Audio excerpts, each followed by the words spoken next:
So I have an idea, and that's where the trouble starts. I'm gonna try painting with a different technique today. I thought maybe we could just vibe and paint together, and I will share some of my thoughts with you because I have a lot of those. I am obsessed with Jackson Pollock and expressionism right now, and I am feeling inspired to paint some things that are a bit freer, but not too free. I found these two squeezy bottle things on a summer fun display at the grocery store. I guess you're supposed to use these for barbecuing. I don't know how to do that. I'm gonna do this over the canvas, and then I will get in there and apply color and work within the shapes in a very careful, planned manner.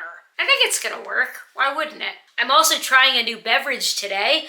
Supposedly is going to taste like a mojito, but it's not mojito flavored. It's mojito essenced. That's a verb now. Oh yeah. This tastes like regret. Tastes like I'm calling in sick tomorrow. Again.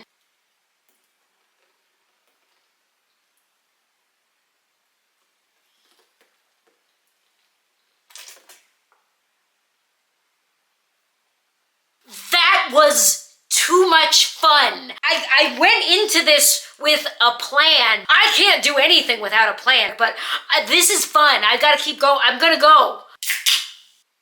What I love about Jackson Pollock,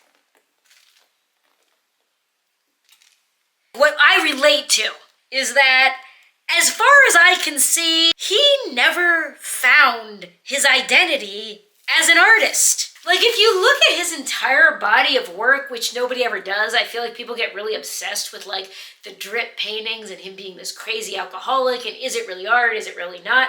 But if you look at his entire body of work, he's really good. He's really talented, but he kind of doesn't have a style. And I get that, not the super talented bit. I understand constantly seeking and searching for an identity because the world kind of teaches us that we have to get there. There's some destination you have to arrive at where you're finally gonna be the person that you're supposed to be. Not just in art, but in life in general. I've made a lot of stuff over a long period of time, and I don't feel like I have any identifiable style. I'm always finding who I am.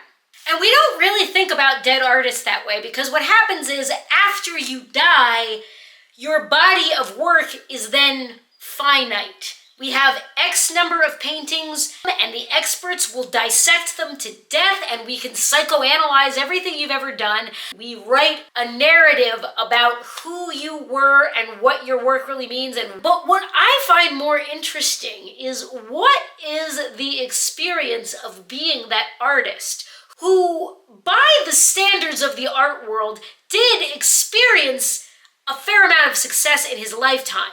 He never got rich or anything, but he was well known. Peggy Guggenheim was one of his patrons. There was a big article about him in Newsweek. But if you listen to the people who knew him talk, he was never happy with himself. He was never really happy with his art. Where I found peace and comfort and confidence in my own life was when I got to the place where I realized that it was always gonna be this way. I will never have a fixed permanent identity. I will never be like, I'm an adult now.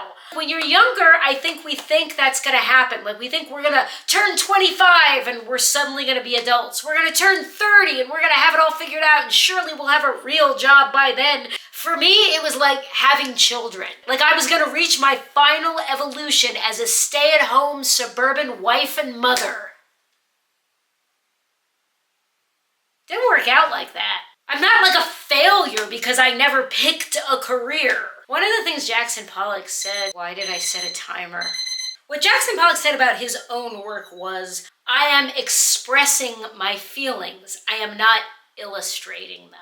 I always have to go into a painting or a video with a plan in mind. I am not one of these artists that just gets in there and expresses their feelings by throwing the paint on the canvas. It's really not satisfying to me. For me, art really happens up here. Like, my feelings get into my paintings, but it's an intellectual exercise. I really like thinking about the work. I feel like that's the opposite of what abstract painters are supposed to be doing. You see these abstract painters who look like they just crazy throw paint on the canvas with all of their emotions and it turns into something beautiful. Is that really a thing? The red is turning pink in some places because it's mixing with the white. I didn't do that. It just happened. Listen, I'll tell you when I've had enough. I'm gonna try the fling it with the tool. Oops, I missed. Harder than it looks. Am I doing it? Is this art? It's like one more right there. Oh, that is not what I thought was gonna happen.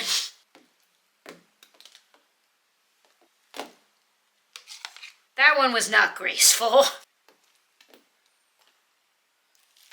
Wow, it is really hard to get lines out of this. So the critics of Jackson Pollock who said that he didn't really have any skills, I always had a pretty good feeling that those people were wrong. Now I know it for sure. This is hard. What happens if I try to do it with a brush? Oh my God, how does he do that? This doesn't look like self-expression. This just looks like a shitty t-shirt from the 80s. Oh, that's better. What happens if I just use my hands?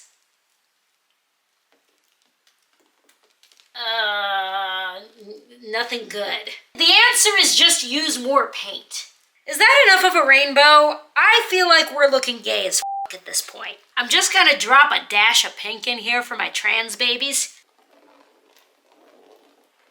And now we're ready for Pride. Not me wrapping the leftovers in old grocery bags because I filled every Tupperware container with paint. Is it art? By definition, I think we have to call it art. Is it good? That's highly subjective, of course. There's no accounting for taste. But I would say no. Maybe this is my true identity as an artist. Maybe I'm actually f***ing Jackson Pollock. Good thing I don't really drink. Yeah.